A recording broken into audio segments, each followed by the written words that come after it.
Good morning, good morning. Are we up and running? I can't tell. Seems okay. No red lights flashing yet.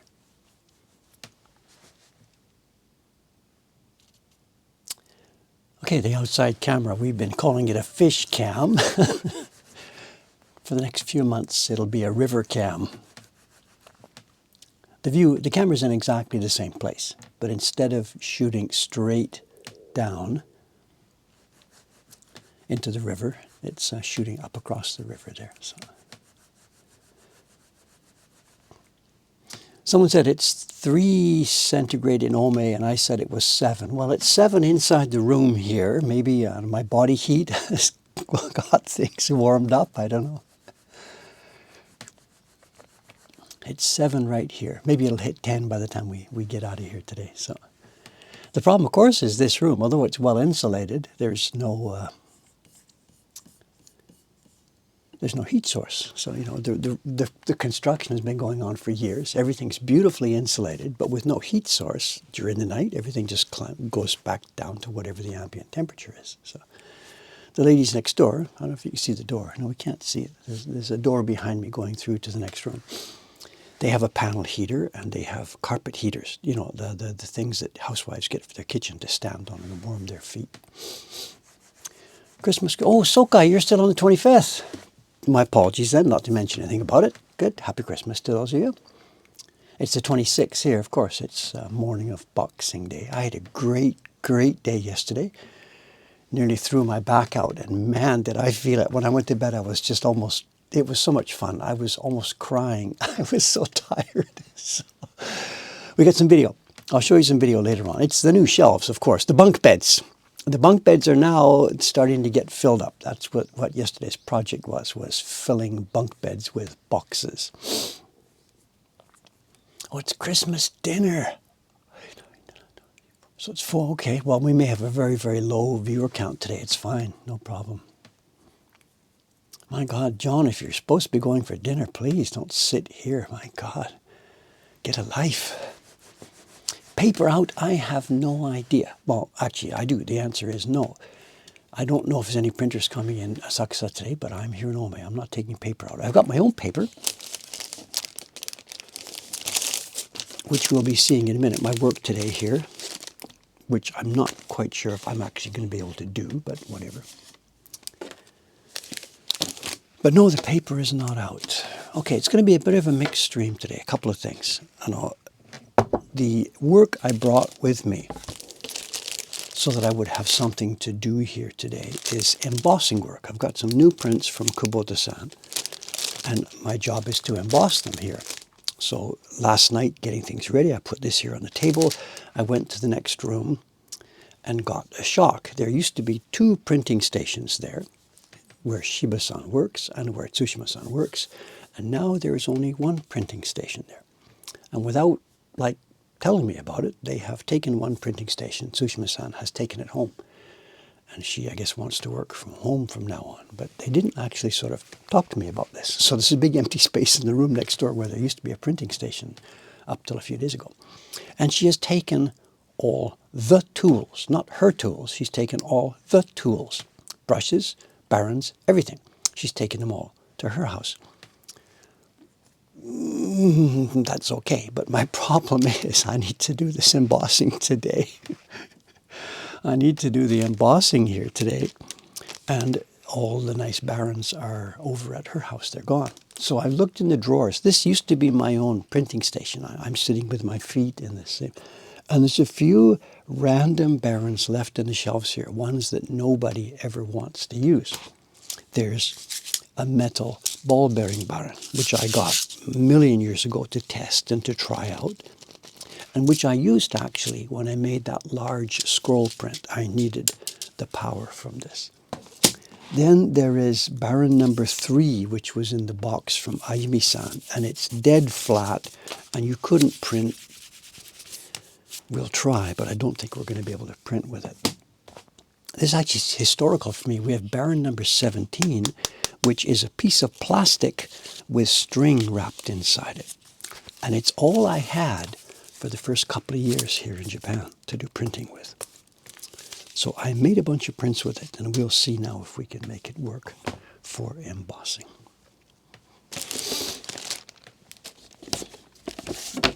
But other than that, I don't know what we can do here today. I have some video prepared for you, which we will look at partway through the stream. I have a book corner, which could end up being an hour-long discussion. And I have a couple of things that I found yesterday when I was working on the bunk bed project, which I need to show you and ask about. So there's no end of things here to talk about and to get involved with today. And something else came up. It's this white box. We will talk about it later on, and maybe I can toss this out to the community for help. The stuff that's in this white box has to be passed on to somebody who can use it, because I will never be using it, but it's a tragedy to leave it sitting here. Let's do a bit of work first, and we'll talk about it.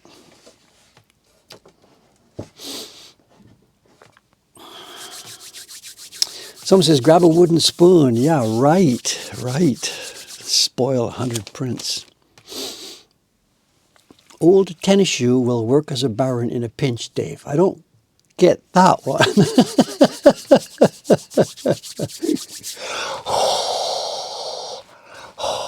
Do they celebrate Christmas in Japan? It's not a Christian holiday. It's not a national holiday. Christmas is a normal working day. Banks are open. Post offices are open. People go to work. School is open. It's not a holiday in that sense. There's no religious background whatsoever. It has become a cultural thing.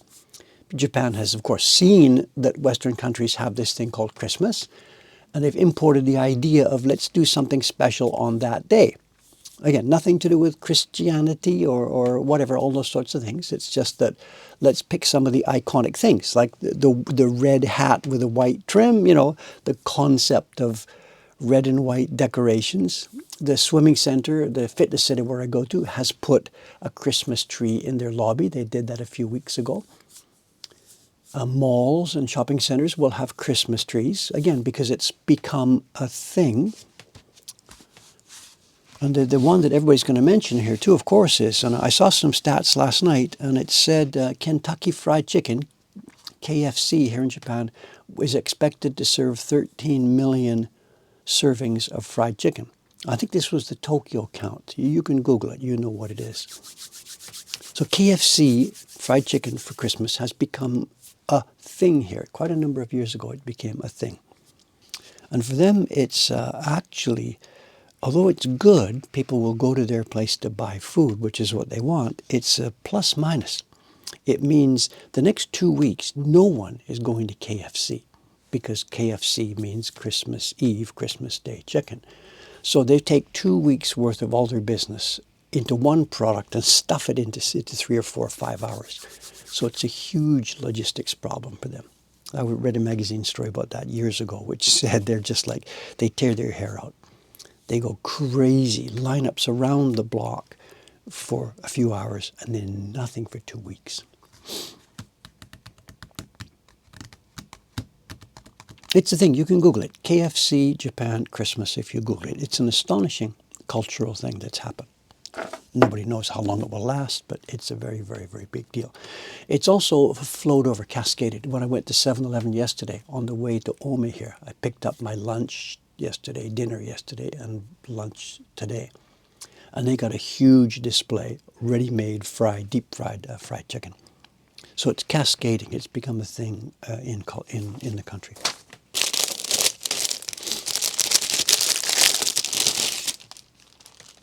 So it's a funny joke, Christmas in Japan means fried chicken. It's the way the world works. I don't know. Okay, what we have. Did we see these the other day when they arrived from Kubota-san? I don't remember. We maybe saw them on a stream the other day. I can't reach the camera to zoom in, I'm sorry. It's Ramen Cats, Jed Henry's beautiful, beautiful, interesting Ramen Cats image. Can we get more light?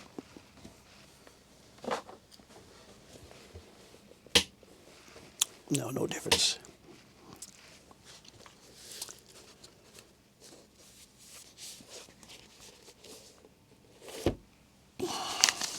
Oh, before, it's on the desk here. I got the bill for the bunk beds. And I had told you about the fact that he sent an estimate, And then a few minutes later, he sent an estimate that was, 4.4 million yen higher. The final bill came in. Is it here? Let me see it here. The final bill came in. This is for the bunk beds. We'll see a video of it later on. 1,156,000. What's that in US dollars? I don't know. 1.1 million yen in US dollars is about $5,500? No, $7,300. Okay, good. Thank you. Is that the current exchange rate? Really? 14,712. I don't know if that's correct, Is Nightbot programmed with an older exchange rate? Just a sec here. 1,156,800 JPY in US dollars. Oh, it is right. Okay, I'll keep quiet. Just $7,000 for the deconstruction, taking away the old stuff. Yeah, it's right. Okay. I'm happy. Of course, I'm happy. It's something I should have done a long time ago. Very long time ago. Decades ago. I sent a photograph of that to my daughters last night. And they're like, oh my God, it's taken you 25 years to do that, Dad. How come it took so long,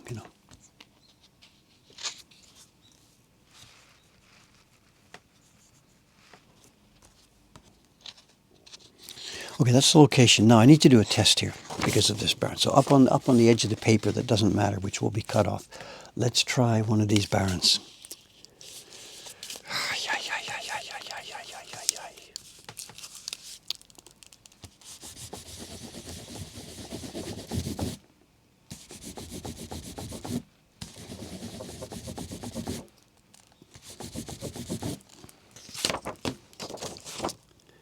I do believe it's going to work.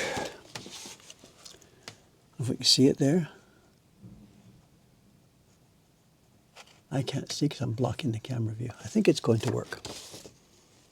And the emboss, it says, of course, carving Kawasaki Suri Kubota Ken Ichi. He's done a nice job on this. He always does,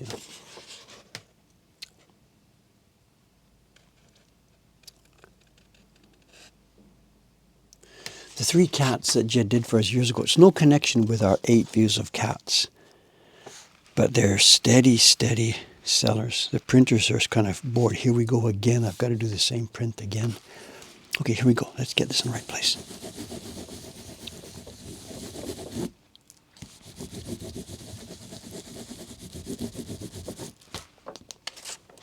Yay. Perfect. Good. Okay. All right, this is our work for today, interspersed with other stuff that I have. I've got to show you this as well.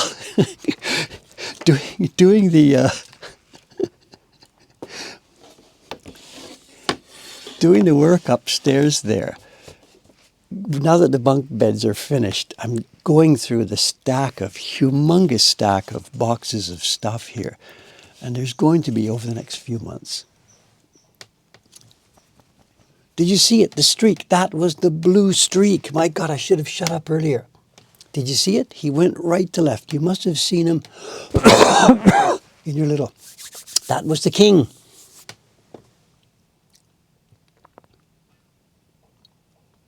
That was the king.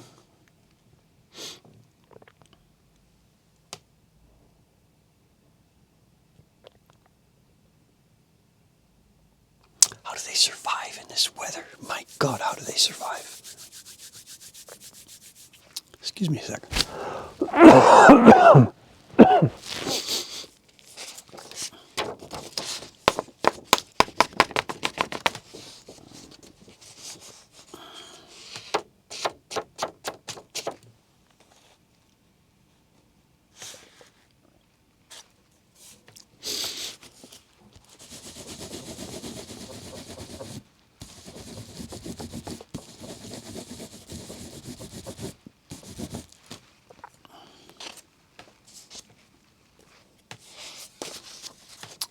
Yeah, kingfishers are a tough shot. I know I do have some photographs here, quite poor photographs, but I did get some static shots of a kingfisher. And we got a bit of movie, actually. If you look on our YouTube channel, way back, 12, 13 years back in our YouTube channel, you'll see there's a YouTube video there called Visit from the King.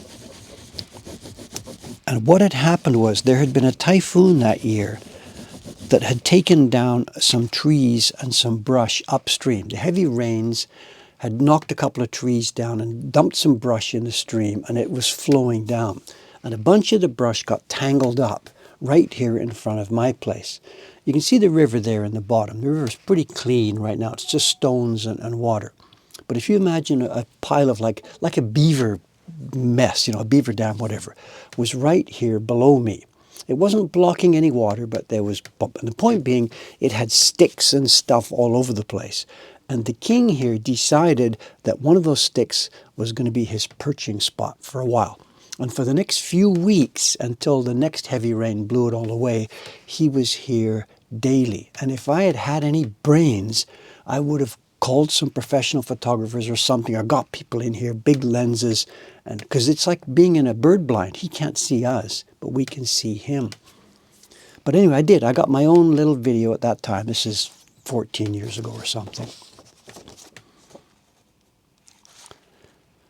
And it was a wonderful, wonderful opportunity until the next storm came along, blew it all away, and that's that.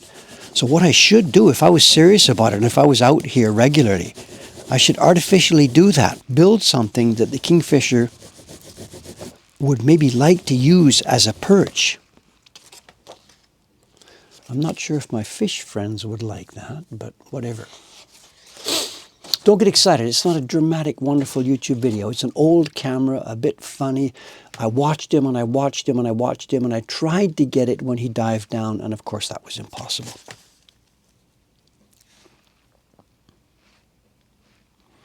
He alternated. He sat on the sticks there in the river, and then he would fly up to the embankment opposite me, then fly back down to his sticks.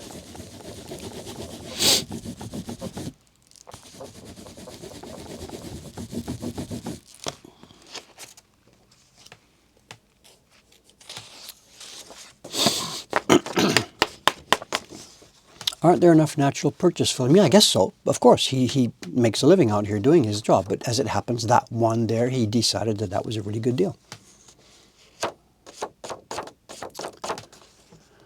Somebody's asking, was the artist or the printmaker famous back in the day? If you're talking about Japan, the people who made the prints were completely unknown. The only name on any given print was the designer's name. But to say that he was famous, it's not in the sense that we have famous artists today. It was just that's the guy who sketched it. So none of them were famous per se. But the people who made it, they were nothing, of course. Absolutely nothing.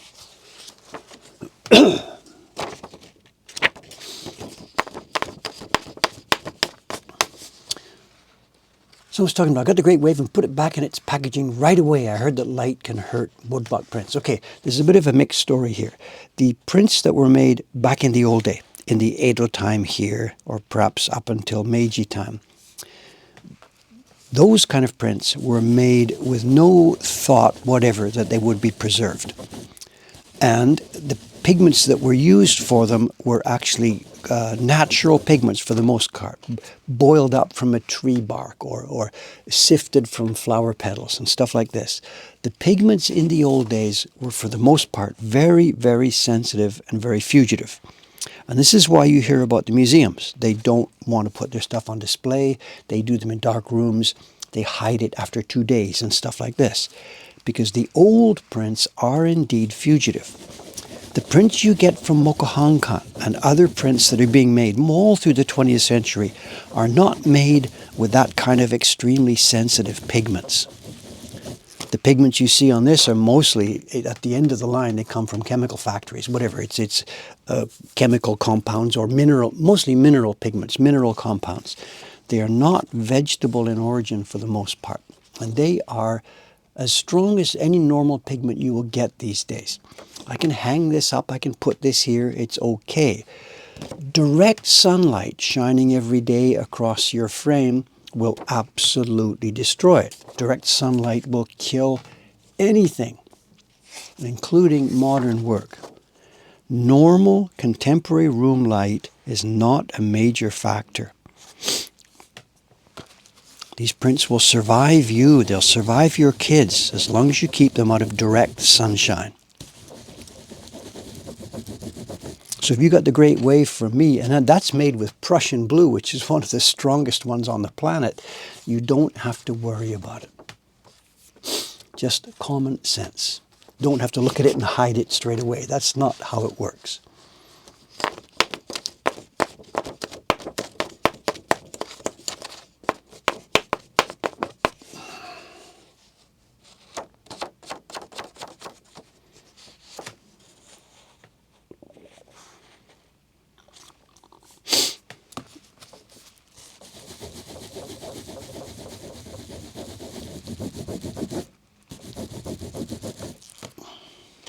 The print will tone and gently fade and become, at the moment the paper is crisp, bright white, that changes over a period of 20, 30, 40, 50 years. In fact, we can find out. We're going to look at some prints later on today that I made 25 years ago. So we will be able to see a little bit of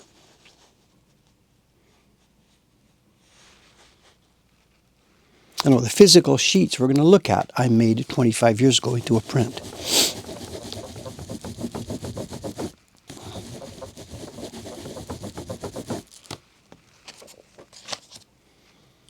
How's our time? 8:21. We got so many things. So we got a book corner at the end, which is going to be long, 20, 25 minutes. We got a video to look at, 10 minutes or so. I've got this white box to explain. That's going to take 10, 15 minutes.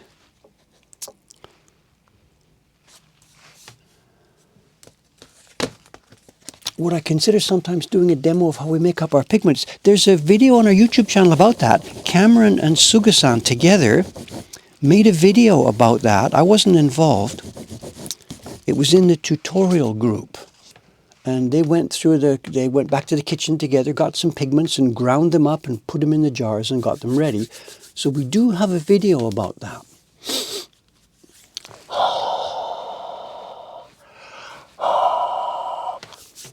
Talking about spending time, the shop running without me there, how's it been going? Yeah, it's been okay. I know it hasn't been something that I've been able to stick to every week, but for ever since we moved into the summer, I've been coming out here, trying to come out here Wednesday, Thursday, Friday. Dave's sort of guaranteed shop time is Saturday, Sunday, Monday, and Wednesday, Thursday, Friday, I may be there. I'll be there tomorrow. But I may not be there. And of course, they're fine. They do without me. There are people who have visited Japan and who might be a little disappointed that I'm not there. But I can't be there 7 days a week.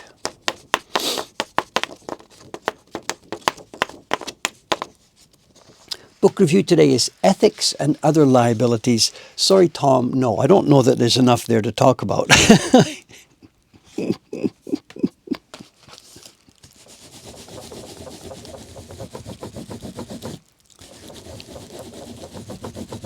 Also, something else I totally forgot to do yesterday. The Christmas, we have on our website, we have a parody of 'Twas the Night. Somebody's mentioned it here, 'Twas the Night Before Christmas. We have a parody of that on our website, and I'm supposed to post it 2 days ago, but I forgot. I don't know if somebody's got a link for it. It's on the woodblock.com website. Dave is doing the, 'Twas the Night Before a Printmaker's Christmas, and I forgot to talk about it 2 days ago. It's too late now. It's December the 25th over there. Should I try and find it? Should somebody else find it? I don't know. Where is it? Just a sec. Might take me a minute or two to find it. Sorry. I don't know where it is. One sec. Is it in the diversions folder, maybe?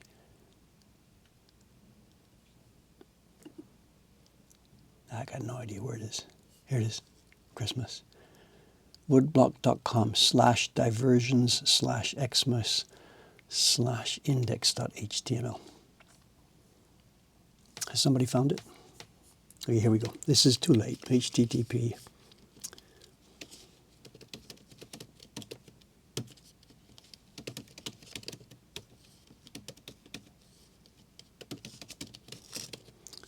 I hope that link is correct. I don't know.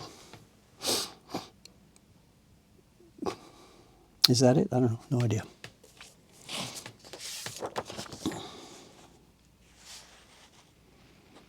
There's audio. I recorded it on that page. Is that it? Okay, good. Thank you. But it's audio, you know. And when does it date from? I don't even know. 1993 or something? 1991? I don't remember. Many, many a moon ago. Many a moon ago.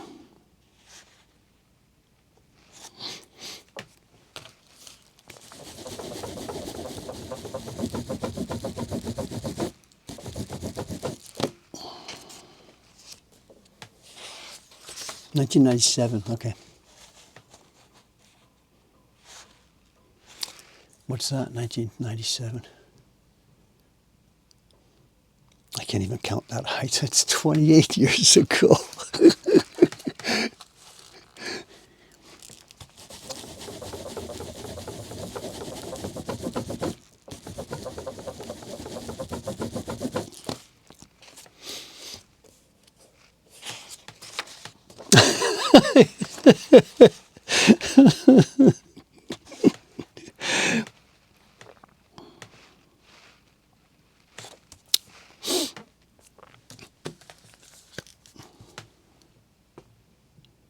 Where am I here?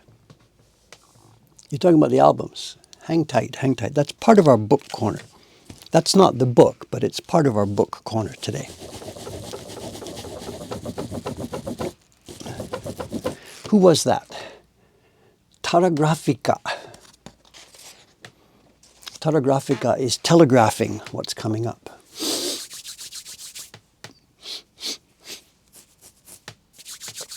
324 moons ago.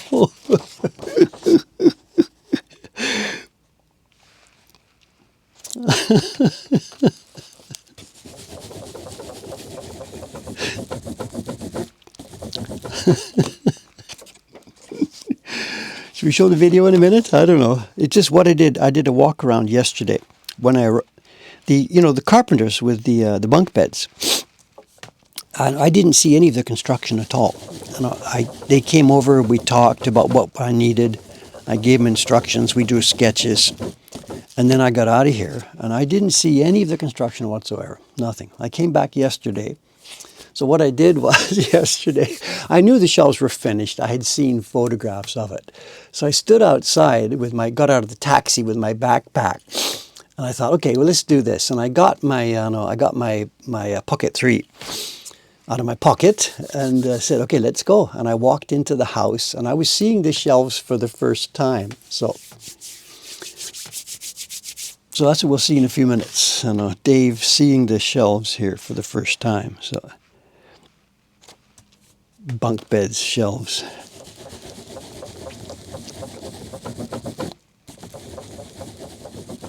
Almost as a joke last night, I was thinking I should sleep down there and take a picture.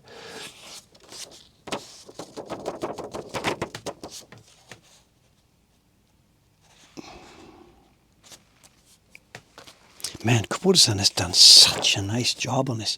It looks even more beautiful from the back. Like if I showed you this, here's a finished woodblock print. If I showed this to you, what would you think? This is the back side of the sheet.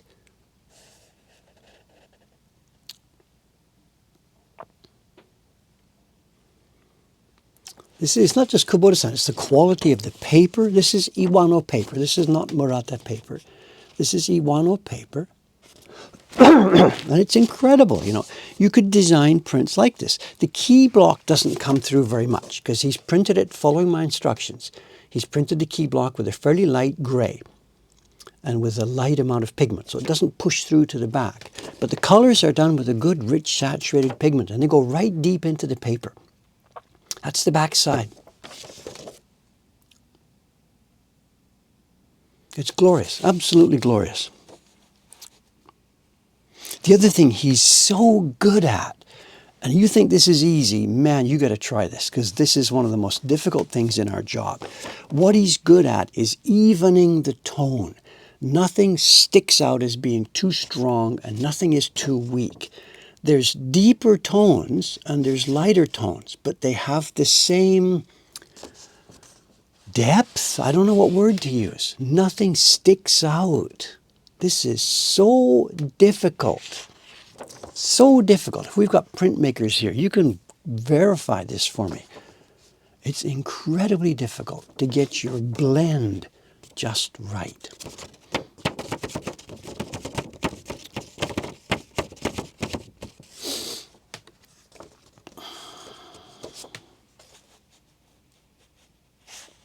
Saturation, maybe. I don't know.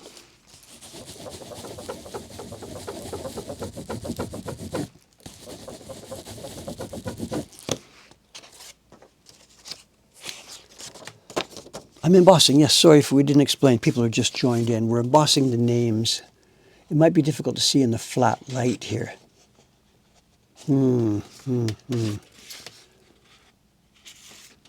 It's probably not going to show. I can't zoom in from the other camera. I'm sorry. We have got the names embossed here. It's Hori Kawasaki Noriko and Suri Kubota Kenichi.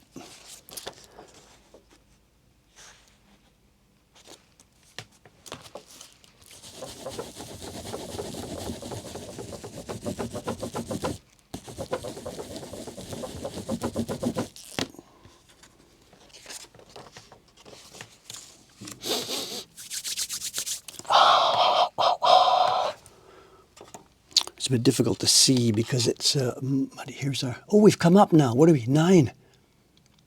Maybe we're pushing 8 or 9. It was 6 when I came in here this morning.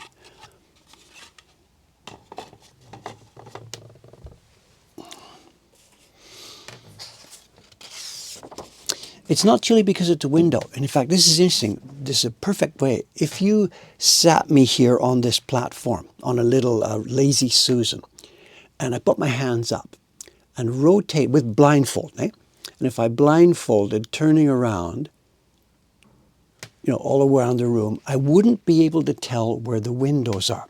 Normally, if you did this, when you put your hand near a window, oh, you can feel the chilliness. These windows don't do that. These windows have more insulation value than the wall. They're triple glass. And nothing. If we tried this, I've tried it before when I got the windows. You can put your hand out, and I cannot tell where the windows are. So it's not chilly because I'm sitting by the windows. No, it's chilly because we don't have a heater in here.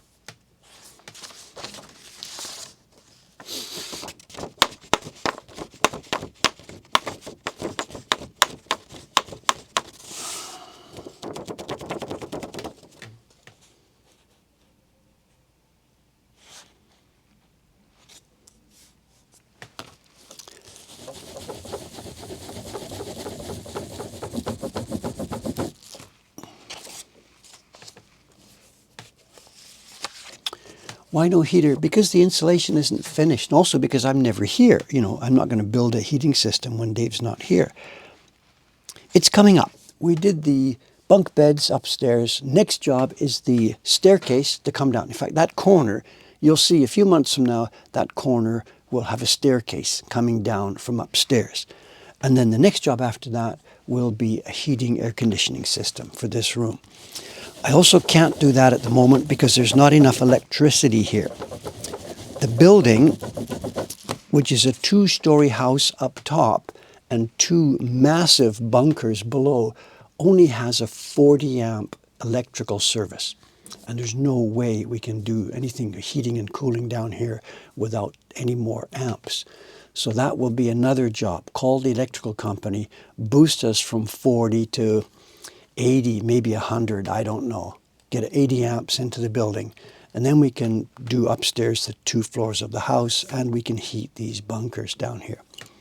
But at the moment, with just 40 amps, nothing we can do. Someone says, yeah, you got it. Just coming up soon means 25 years or so. I don't know.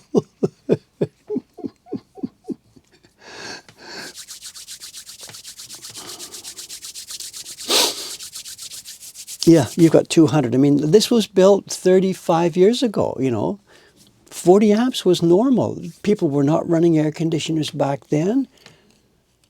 You know, nothing. The house was just built for like to have a few lights. The heating is gas heating. There was no requirement for a lot of electricity. The culture here, again, we're going a generation back. I can't speak for new construction. This house, 35 years ago, single family dwelling, there were no air conditioners, gas heating. 40 amps was fine. What did people have? A refrigerator and a television set and a couple of old incandescent lights. That was it. I'm okay anyway. I like it. You know, getting good clothes. I like it. I'm not complaining about this.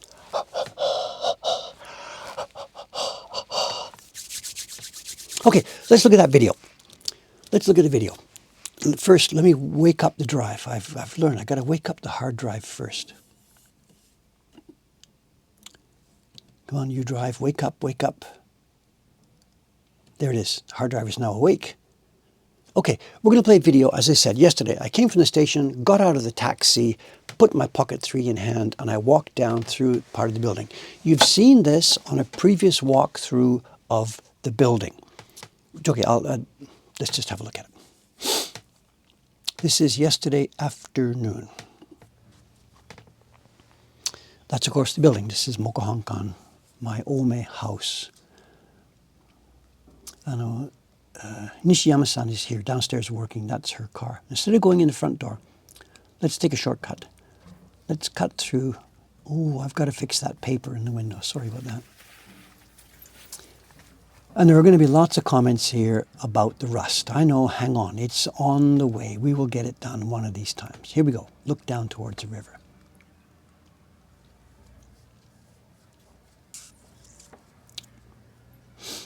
We're going down to B1.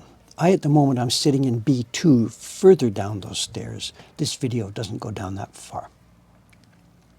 They're normal stairs. So instead of going down to B2, where I am, down there, we're going to stay up on B1. And this is construction garbage everywhere, so please give me a break. This is under construction. That's why all the garbage is around. And we can see, last time we saw a video like this, it was green jungle. You couldn't see anywhere. Now it's winter. And you can see me and the next door neighbors, we're all joined on the same concrete platform, and there's the river. Looking straight down. That's normally our fish cam looks down into that water there.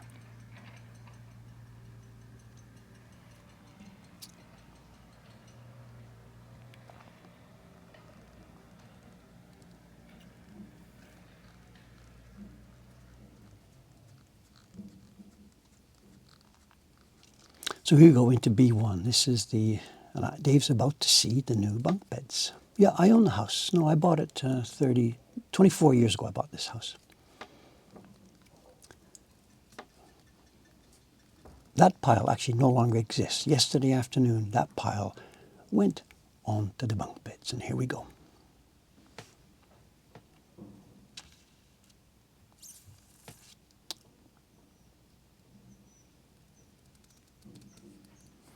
And this was the job. What did it say? $7,000 to clear out the old stuff and to build all of these.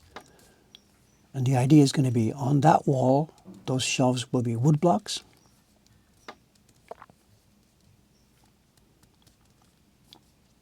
The house itself was 18 million yen back in 2000. Again, the wall will be wood blocks, all heavy wood blocks. Left wall, right wall, wood blocks, and in the middle will be general storage. Shipping cartons, boxes of books, you name it.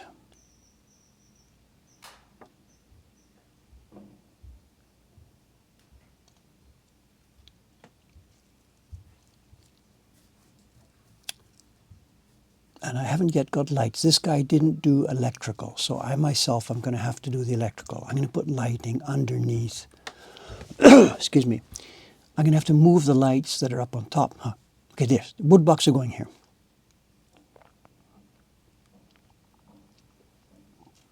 And all the planking he made, he joined it up. So you can see that the planking is all joined up planking, which he made himself. Looking down into the room. And again, that's gone now. That pile of stuff is now on the bunk beds.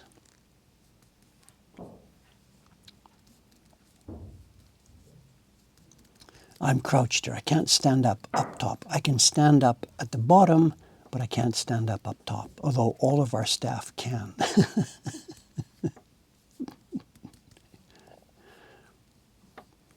The wood's all pretty clean. I don't see any risk of smelling. There's the stairs that go up.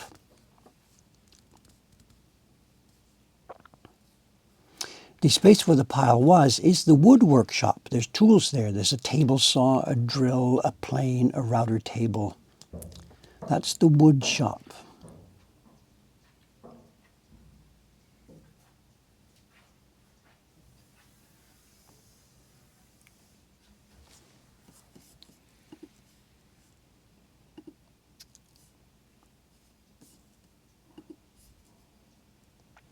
I'm going to pause this here because he's made one big screw up here, and you can perhaps see what it is. Excuse me.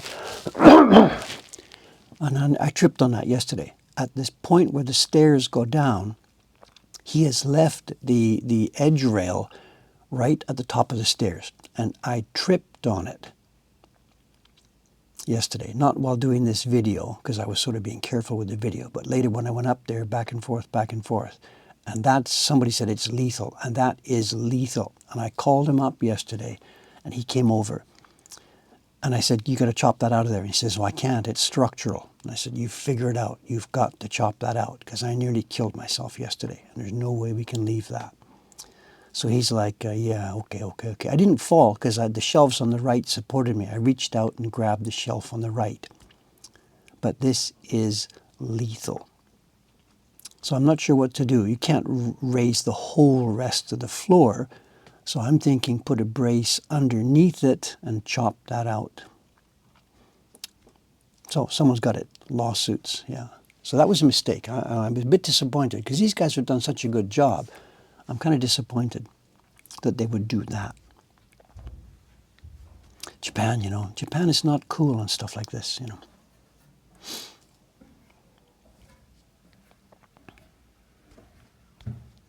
He's going to fix it. It's his problem. He's going to fix it. You know. So I can walk here. I'm walking now. I'm not crouching down at all. I'm just walking under this. But up top, I can't walk. But it's not designed for me. It's designed for the staff. You know. No, there's no inspections, no regulations, nothing. This is all. You just do it by yourself. City Hall doesn't know I've done this, and City Hall doesn't care. Here we go. Back up. We came down on the outside, we're going back up on the inside. All these blocks are going into those shelves, of course.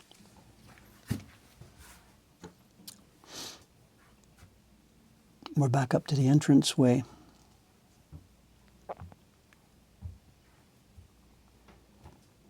That's out to where this video started. Just take a peek first before we go outside. Again, boxes. This is the kitchen full of storage boxes, Paulonia boxes, wrapping cases. I haven't finished yet. Today I'll be working on more of this, but all of that stuff is going down. And I can reclaim my house. Again, all this stuff, it's going down onto those shelves. How much the renovation cost? I told you, 1.1 million yen, which is just over 7,000 US dollars. That was what the thing cost.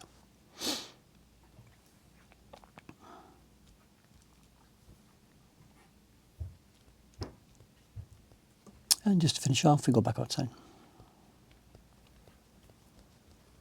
So that's two major renovations done now. One was the outside. We've had the whole place painted and the roof not redone, but the roof was all sprayed off and resealed and got ready. So renovation number one was the outside. That cost just over 1 million yen. Renovation number two is all these bunk beds. Again, 1.1 million yen. The next renovation step will be that staircase going down into my workshop with electrical and heating, And then stage 4 will be the outside staircase. And then the front garden there. We're going to put a new fence on the front garden. So we're now done 2 of the 4 main renovations that are planned for this building. Someone says, are those my clamps, Dave? I'm not sure what you're referring to. Clamps. Anyway, there we have it. Is the car railing bent? The outside fence is falling down. I know, to the right of this picture. No, the camera, the white, the white railing there. No, it tilts back. It's designed that way. The white supports lean to the left, and then the upper part is straight. It's difficult to tell. It's not damaged. Relax. It's actually normal. Clamps next to the car, or is that a gate of some kind? It's a gate. There's a gate that goes in front of the car. Chuk, chuk, chuk. It opens and it closes. They're not clamps. It's a stretchable gate. Sorry.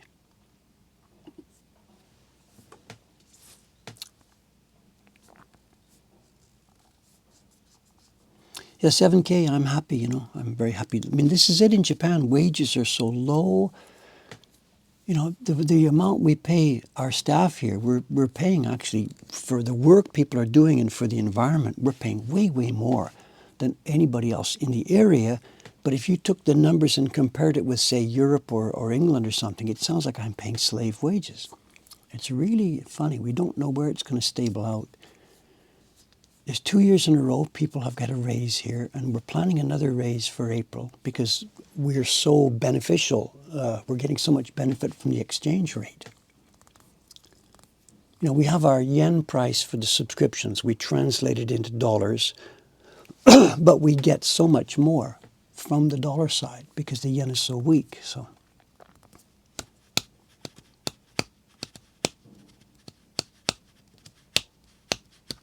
Anyway, there we go. Oh, height. So let's get back to work. What's the time? 8:47.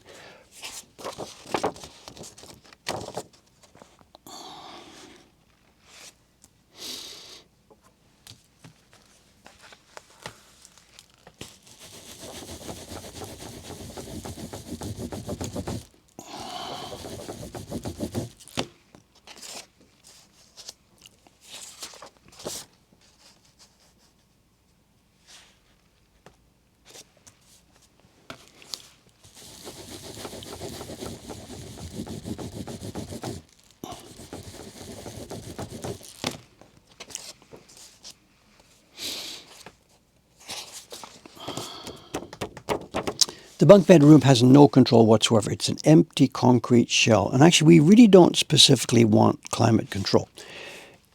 It would be very, very difficult to insulate. It's, as I said, a concrete shell. Half of it's on the mountainside, half of it's on the river.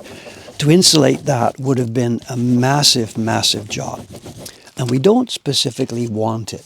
The contents of that room, the important things are wood blocks, our normal wood blocks that we carve and use. And it wouldn't hurt if they were kept like in the British Museum at a stable temperature, blah, blah, blah. That would probably be okay. But what we want to have with them is an open, natural environment where they get cold and drier in the winter, they get warmer and moister in the summer, and they go back and forth. And that seems to be a good, natural way to keep them happy. We don't seal them in plastic to try and keep them dry. They will split. They need moisture. So that's been my experience. The wood blocks, my wood blocks have been in that room for forever and ever and ever. And we rarely get problems with splitting or checking or drying. Somebody's saying, what about warping? The wood that we get from making our wood blocks, remember, it's been cured and preserved and dried out before we make the blocks themselves. So this is not a raw tree that we cut down and use straight away. So those wood blocks are just the final stage in a tree's process. So having that room uninsulated and unheated seems to be the best way to keep those things. And the rest of the material is just boxes. It's storage cases. It's cardboard boxes for shipping, stuff like this. That stuff doesn't need to be carefully coddled and heated and cooled.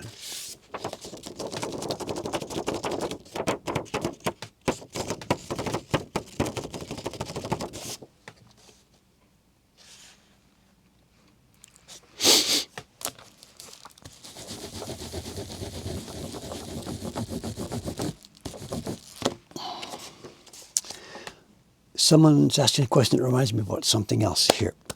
It's about Japanese. How did I learn Japanese? I am just learning Japanese on the fly. Talk to Japanese people, listen to what they say, try and reproduce it. The same way as I learned English just as a kid, just copying people and living in it. That's how I've been learning Japanese. So because of that, my Japanese is sometimes quite poor. There's sophisticated vocabulary I don't know.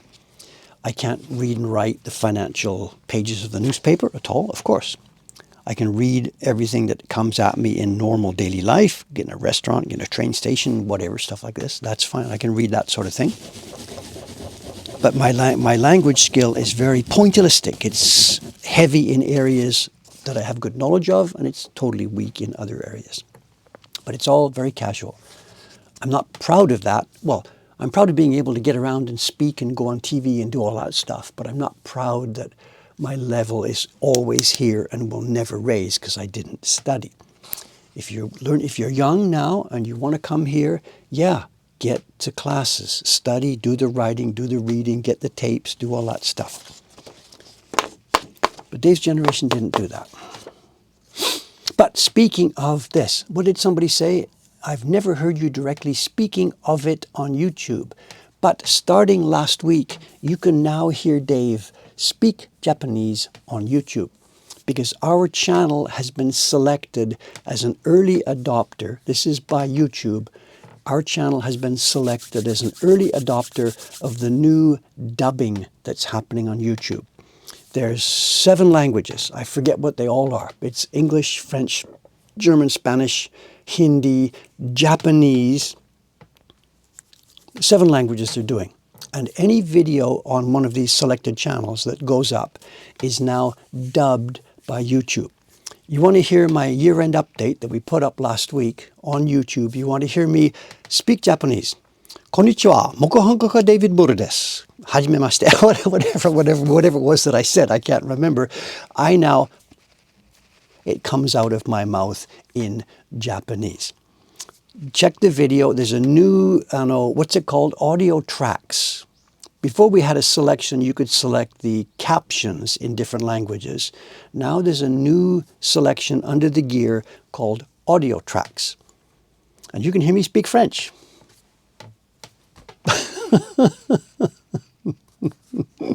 And I think what happens is, if you're running your computer OS in one of these languages, it does this automatically. You can turn it off, of course. You can select whatever language. Is it AI dubbing or just recorded tracks? I didn't record it myself. No, I didn't do anything. I just spoke English. And YouTube has listened to this, translated it. They've had automatic captions in other languages for quite some time. Anyway, there it is. It's not on all the back videos on our channel. It's something that's going to happen from now on. And it started a few weeks ago. So our latest video is now dubbed in Japanese. Sadako had just got a new phone a week or so ago. And she's been exploring all the things the phone does. You take a picture of a tree and it can tell you it's a ginkgo tree and jump to the Wikipedia page and stuff like that. She's been really enjoying some of these AI aspects of the new phone she's got. And she went to this video and Dave's voice started talking in Japanese and she thought it was the phone that was doing this. And in this case, actually, no, it's YouTube itself that's doing this. No, it's not in my voice. That's going to be coming later on.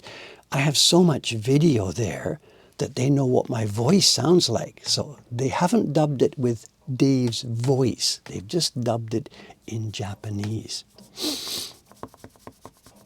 How accurate the dubbing is. Okay, what Sadako went through this, and in the first 10 minutes, she spotlighted 10 places that were really kind of wrong. We have a print series called Hokusai Reborn, and it couldn't handle this. It doesn't know Mokuhankan, the name of our company. And when I kept talking about prints, a print like this, it used the word purinto instead of saying hanga, because there's a lot of nuance that's missing. But it's understandable. It's okay. You can tell what's going on. She sent me a message about one in the last video. This is too good. In the last video, when it came to the time to announce the new series, I said something like, and this is the point where we say the moment you've all been waiting for. But because the last month or so we've been so leaky about this, there's no point in So I had said, over the last month we've been so leaky about this. And the automatic dubbing, well, he's got a mess in he's got a mess in his pants. And unfortunately, there's no way to edit this yet. And the caption translations, you can go into the YouTube video in the backside and you can edit the captions, but there's no way to edit the video. So this guy is doing the talking, say, I've been a bit leaky for the past month. It's a good thing I didn't look down at that point. So I don't know, you know, it's going to get better. Obviously, the AI stuff, they're calling it AI, whatever. The machine translations are getting better and better. It's only going to be uphill from here. Or is that downhill? I don't know. Yeah, someone's got it. If you take this the next couple of generations, the next generation is one, it will be in my vocal tone. It will sound like Dave. The next generation is the AI will move the mouth shape so that the mouth shape matches the thing. You know, obviously these things are all possible.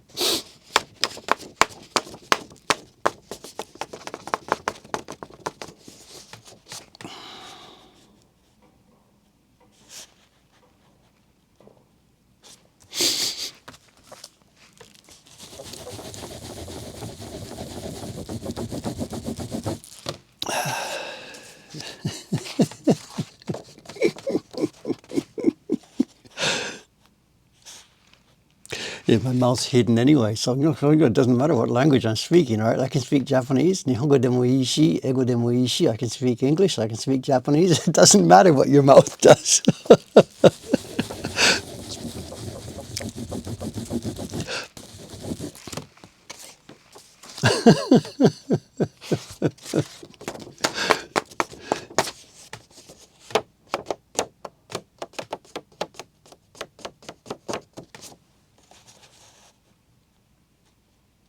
Yeah, just outsource the whole thing. That's right. I don't need to make videos anymore. The AI can do that for me. So I can retire.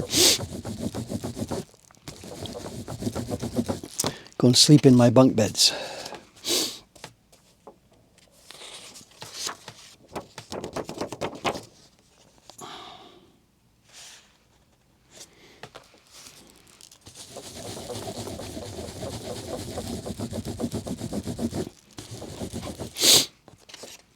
Okay. Okay.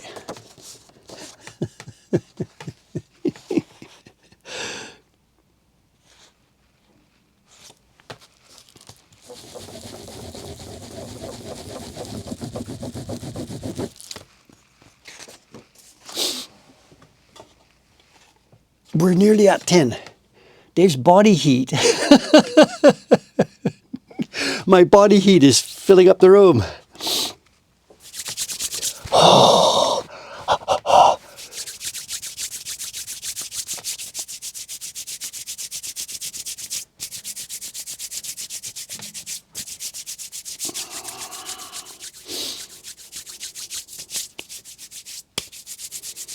Okay, it's 9 o'clock. Let's break this thing for a minute here. Remember, there's no show and tells here in Ome. There will be a book corner in a minute. But before that, there's something. Yesterday, when I was lugging around stuff, you saw the pile of stuff there. Boxes of this, boxes of that. Something is just going out for garbage. Some is okay. I found a white box in there. And I didn't know this was here. I told you a story related to this in the book corner here a couple of months back. And you know, that's just the box label.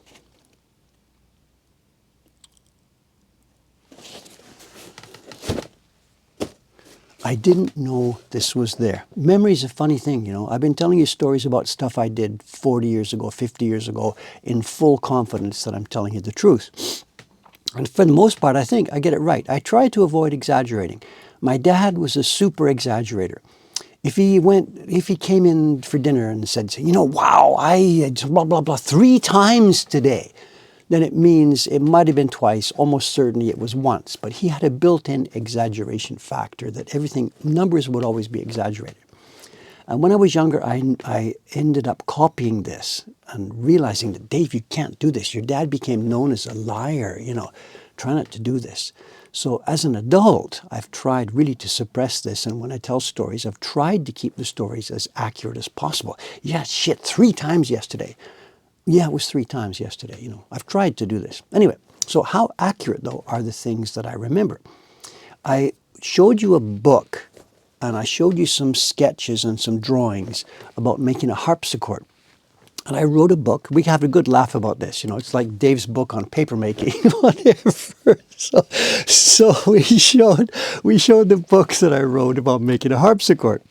And, you know, I was clear. I never made a harpsichord. I didn't lie about that. Oh, yeah, my harpsichord didn't play very whatever. I never made a harpsichord at all. I wrote a book about it. And that was the end of that story. An idea I had had back when I was 23, 24 years old, whatever. Anyway, we're cleaning up yesterday, picking up boxes, opening this cardboard box. The tape has become dried. It hasn't been opened in 40 years. Boxes that came, I put them in storage in Canada when I moved to Japan. They were then shipped across later after the divorce and stuff here. So these boxes that I was looking at yesterday that literally had not been opened in over 40 years. And here we are, we have old treasure. And what we have is, and I did not know I had this,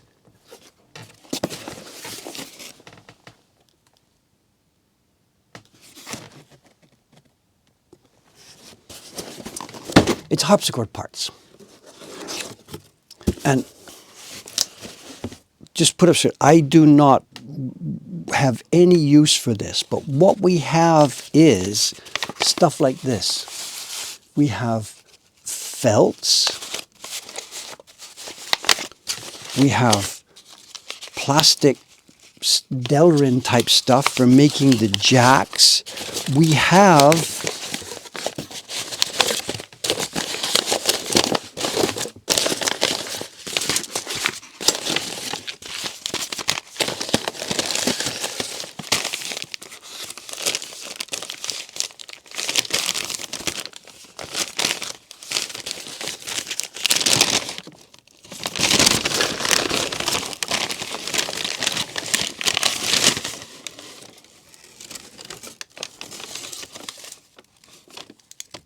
for all the strings. Wire for all the strings is here. It's port 009, 0.025. All the wire here. And it's copper. It looks copperish. It doesn't look rusty. It's copper.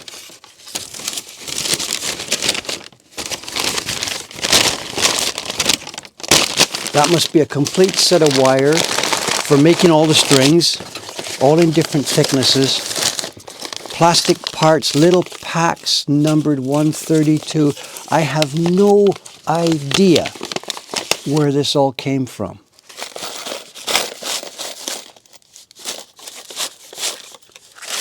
Oh, I know. These are the posts, the little metal things that you put into the bridge. You put the wire in and you... all the parts that I needed for making that thing.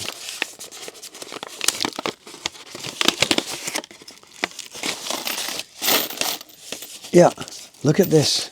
It's the things. It's the, you put the wire around it and crank it, and that's how you tune them up. Now I have no need for this stuff whatsoever, and it would be a tragedy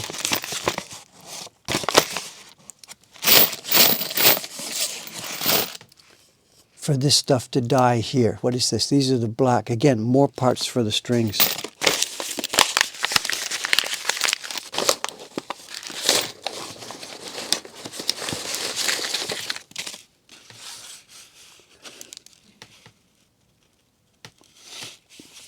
Rosewood for making the black keys. You can make your white keys with pine. This is rosewood for making the black keys.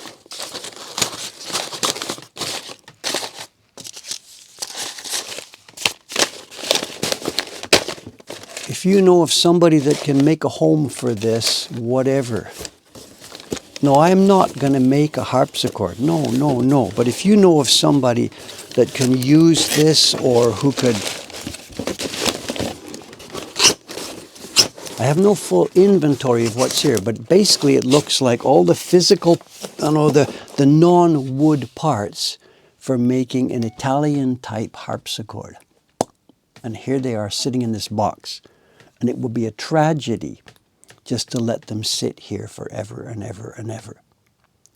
Maybe the Ondomo guy. Yeah, okay, that's a good question. That's a good suggestion right there. The guy who's my friend in Asakusa who's making electronic musical instruments. Not quite sure what use he would have for rosewood and felt and brass wire, but maybe. Brand new harpsichord, some assembly required. So, did I bring all this stuff from Canada? Yes, this was stuff that I had ordered and bought and assembled in Canada. When we moved to Japan, everything went into storage. We moved in 1986. Life went on. When we had come to Japan, we hadn't planned on moving here, so stuff went into a storage locker in Canada. 3 months turned into 6 months, turned into a year, turned into 3 years, turned into permanent residence. My wife left in 1991, 5 years later.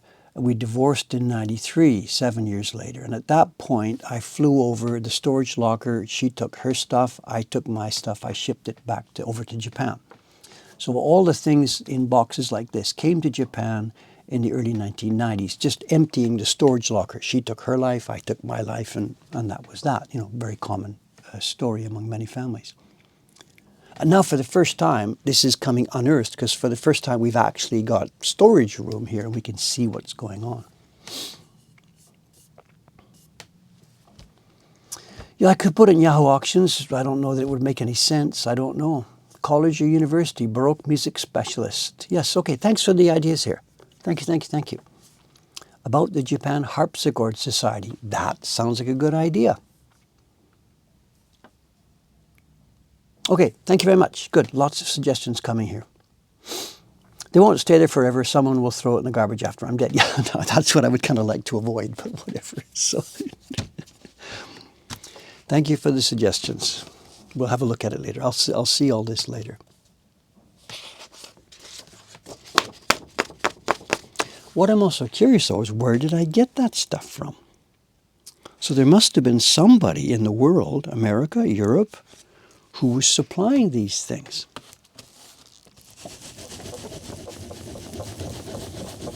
And we're talking 1970, it must have been 1973, 1974, somewhere around there. So I have no idea where I got them.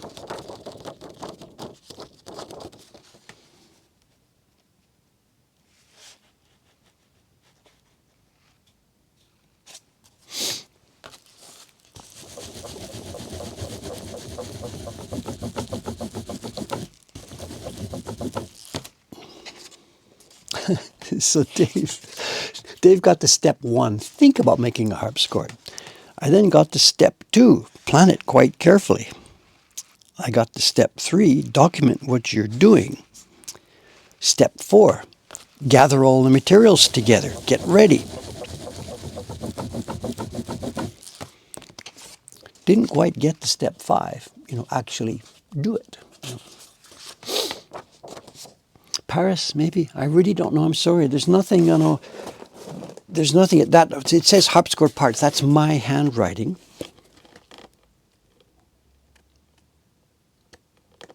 The box, that's the box. And there's a price tag. I don't think that's just a box or something. What? I don't think that's anything. That's just information on the blank block, on the blank box. There's nothing else. I don't think there's an invoice or any documentation or something. There doesn't seem to be anything. Everything has a number, like there's a product number for everything. So it's like you ordered out of some catalog for harpsichord making parts. Product number 135, 137. I don't see anything. No invoice, nothing. Now, it can't be $13. It wouldn't have made any sense. Not even in 1972, that wouldn't be $13.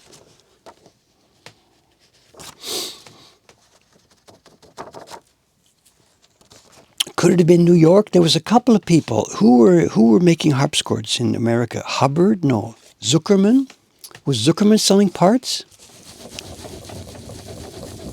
Maybe. There was a quirky harpsichord maker in America in those years. Zuckerman was the guy's name. Maybe he's selling parts. I don't know.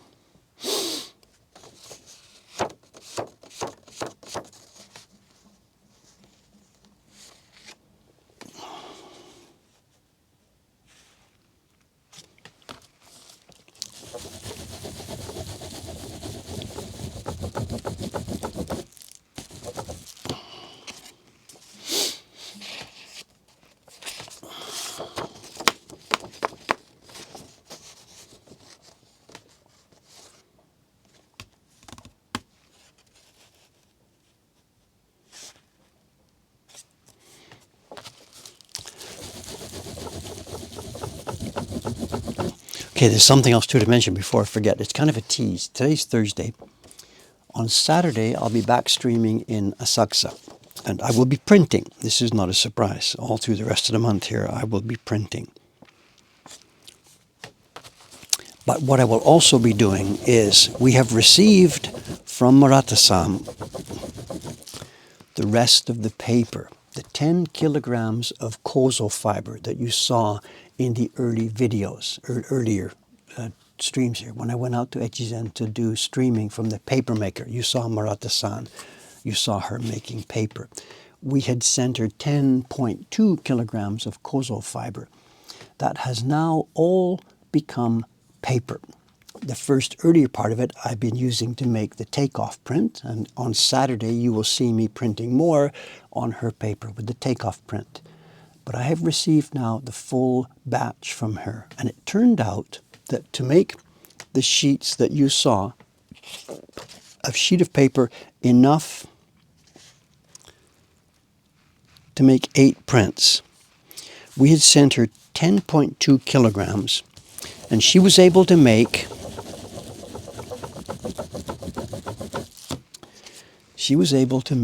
250 sheets of paper. Now, they're not all exactly the same. We'll talk about this. I'm going to show you the stuff on Saturday. We'll talk about it a bit more carefully. They're mostly all perfectly the same average thickness. There's a few at one end that are a bit too thin. We'll use those for experimenting and planning.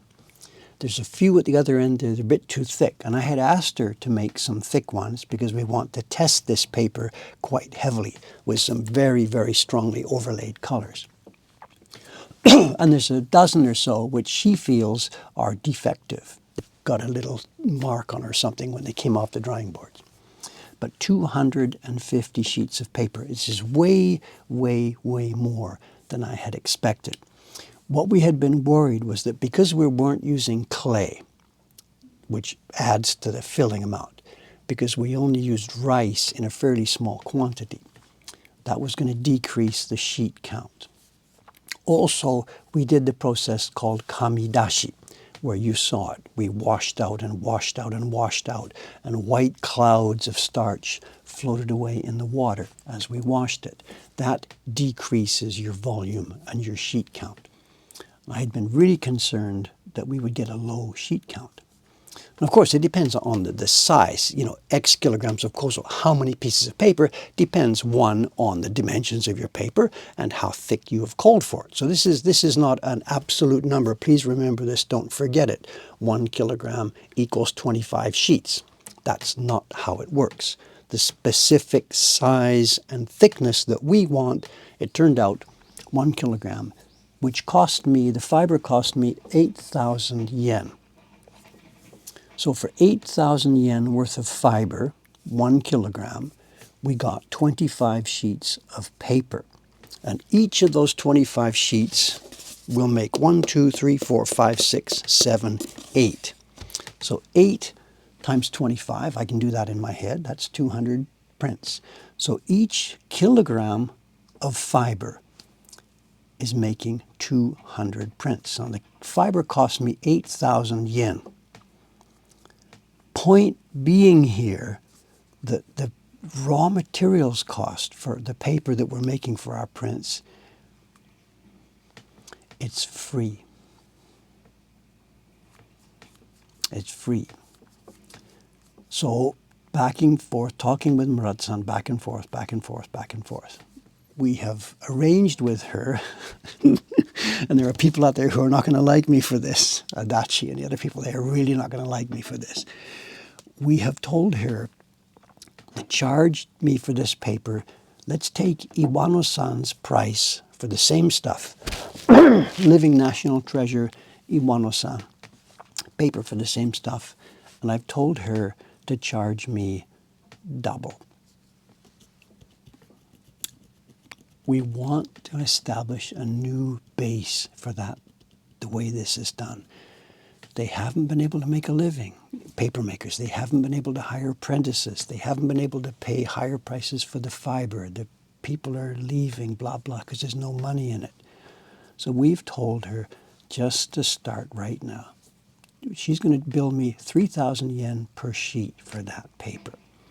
And Iwano-san's price for a similar sheet would have been 1,200, 1,300, 1,400, somewhere around there. Common sense.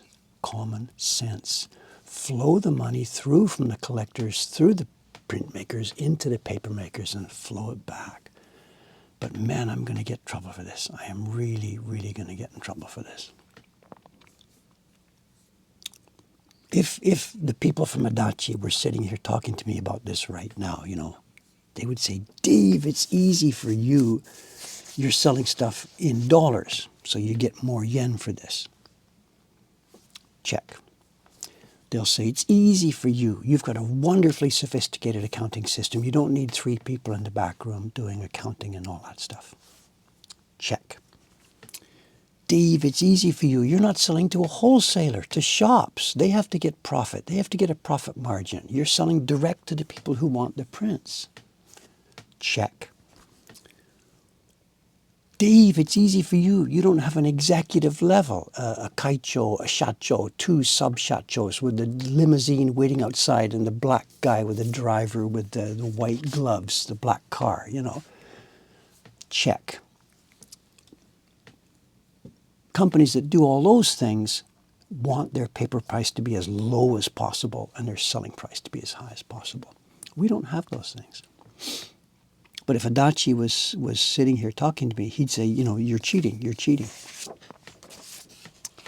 And I'm not cheating. That's simply the way it's done. Surely they could also do that. Well, yes and no. They can do some of those things, but they can't do all those things. Adachi sells prints to museum gift shops, and the museum gift shop wants to make a profit, of course. So this is why I'm going to be in trouble. If this, as this sort of gets around, and when Iwano-san retires and Adachi goes to Murata and says, can we get some paper? And she says, sure, 3,000 yen per sheet. They're going to say, no, we can't pay that much. We'll pay 1,400. Then there's going to be trouble. What did Murata-san say? She doesn't understand much of this. She just says, thank you, thank you, thank you, thank you, thank you. She's just so thankful that we are here to help her get started. But she doesn't understand the background. She doesn't know anything about the business. Well, there's no venture capitalists here. Please, come on. Don't exaggerate and take out of context what I'm saying. There's no evil level of capital investment that wants double their money in 2 years and stuff like that. Please, there's nothing like that. And don't twist this to a place where it shouldn't go. People like Adachi, they are decent business people doing normal operations, doing the normal thing. But simply, they are what we call old Eigyo. They're doing it the old-fashioned way. And the world is now different. But they're not evil at all. So please don't twist this, you know. Do we have time for a story? I've talked a bit too much about that. Do we have time for a book corner? I think we do. Tell you what, maybe it won't be as extensive a book corner as I planned, but anyway, it'll be a book corner.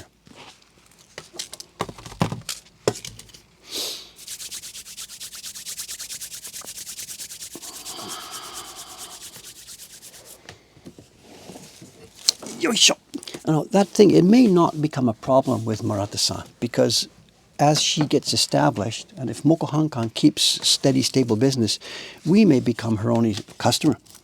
It could be that her business moves forward and just simply we buy everything she makes forever and ever.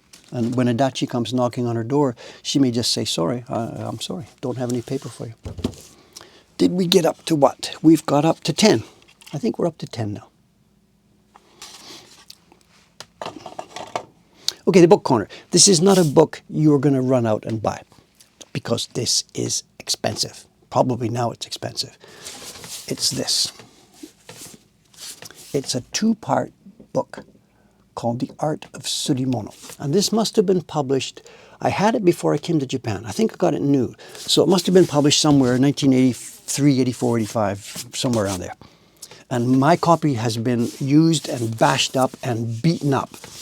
This was a very important book to me during the years that I was involved in printmaking at first.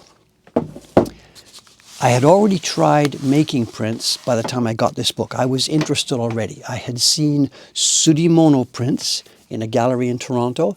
I had even at that point tried making some. I wasn't in any way ready to make a living at printmaking, but I knew I was interested in printmaking. And this book, the deal is this. I don't know what you know. Surimono is a genre inside Japanese prints. It was privately published prints that were made with no question about the financial compensation that was going to come back to the publisher. They were privately published and they were made with no expense. Let me try and move the camera. One sec.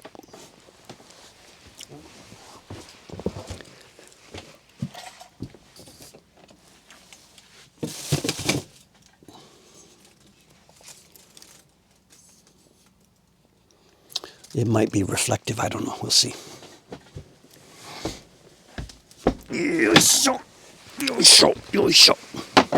Okay, without the story getting too long and too involved, the point being, Dave, by learning about these Surimono prints, learned that there was a subgenre of Japanese prints that were stupendously, beautifully high quality.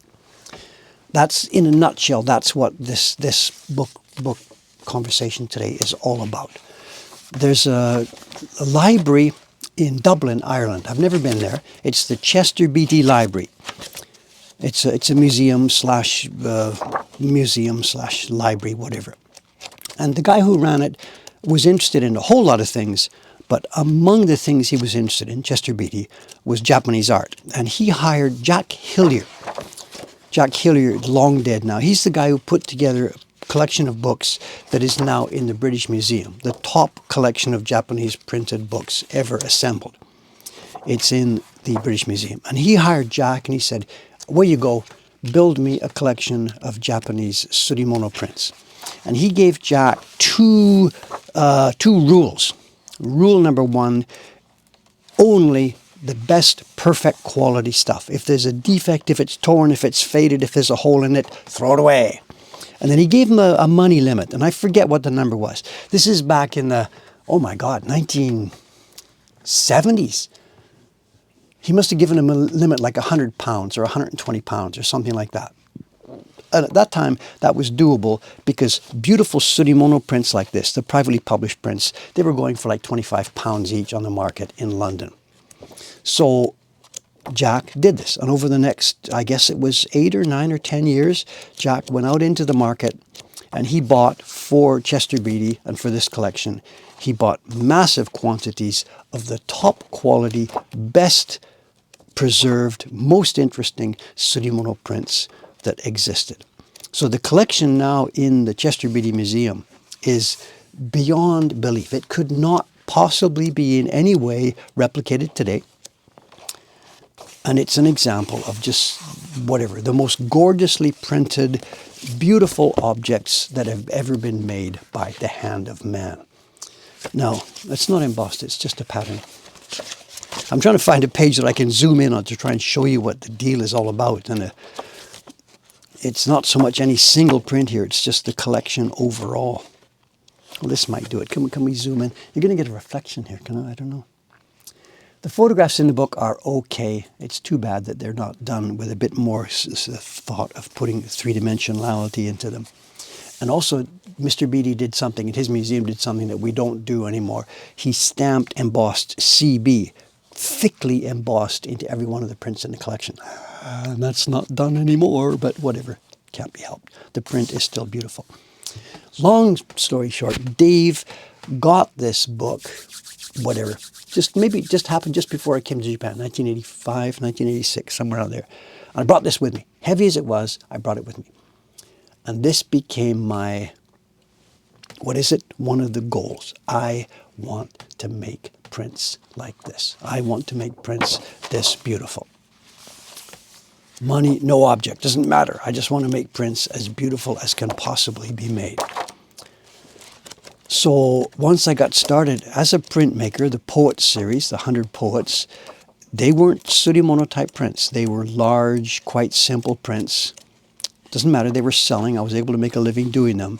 But all the time I was making the Poets prints, I was thinking, okay, Dave, you're established now. You're a printmaker now. You're up and running. Surimono has to be the way to go. And as the 100 Poets gradually came to an end, 1997, 1998, I started to plan the next step. And I didn't see how long it would take. I didn't plan it as a 5-year project. I just planned it as something to start.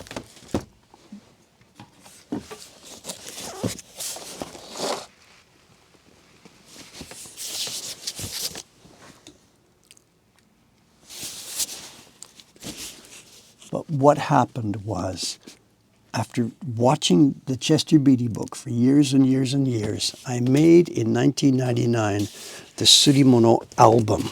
Now, it didn't have a number. I left a space because I was thinking for the future, but I didn't put anything in there.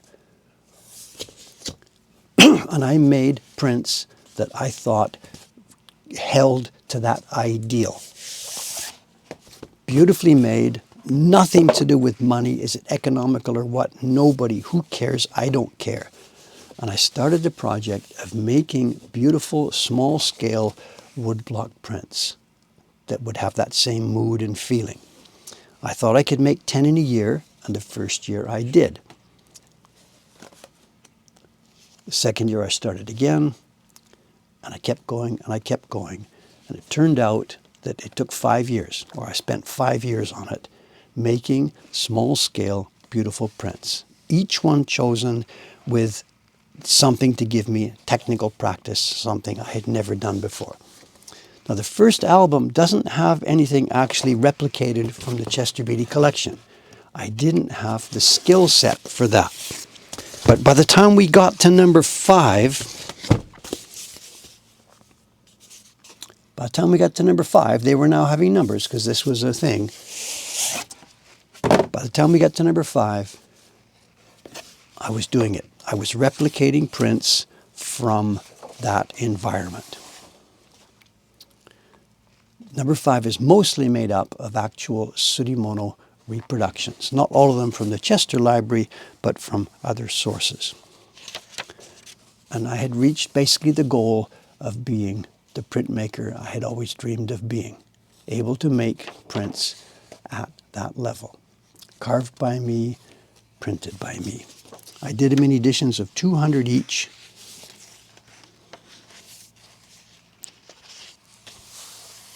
And out they went.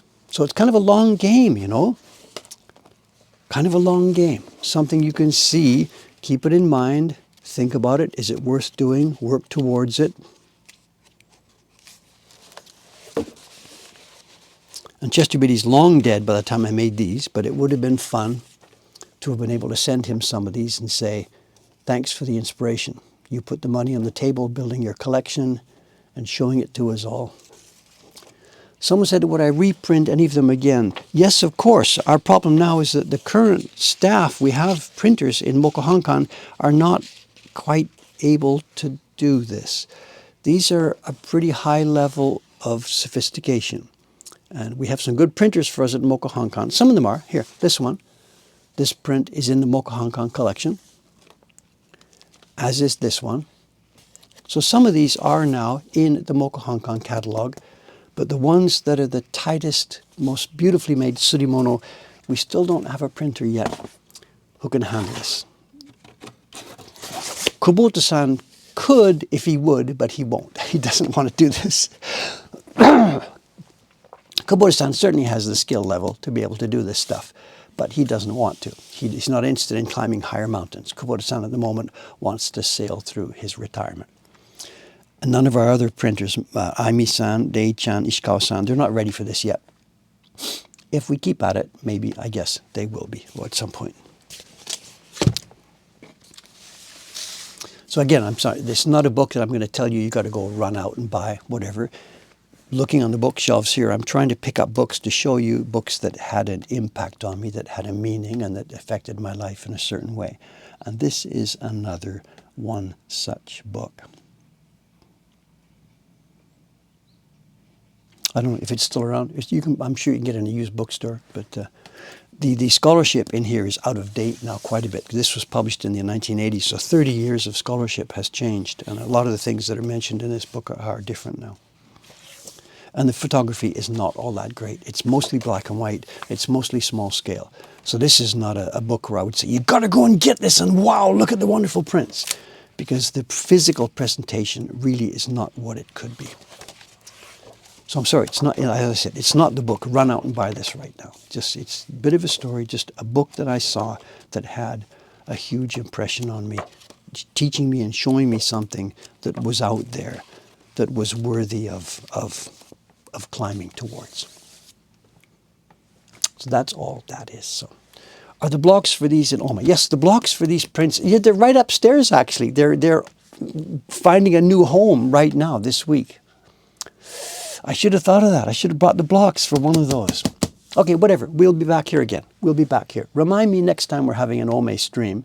And yeah, the blocks are all 1 minute away upstairs. I'm not going to try and dig through boxes right now to try and find the blocks that match the one I just showed you, but the blocks are here upstairs. That would have been a good idea. I'm sorry. Okay, I think I would like to get out of here and get back to work. Get myself a nice hot cup of coffee. Spend the rest of the day with my gloves on, finishing up work on the bunk beds.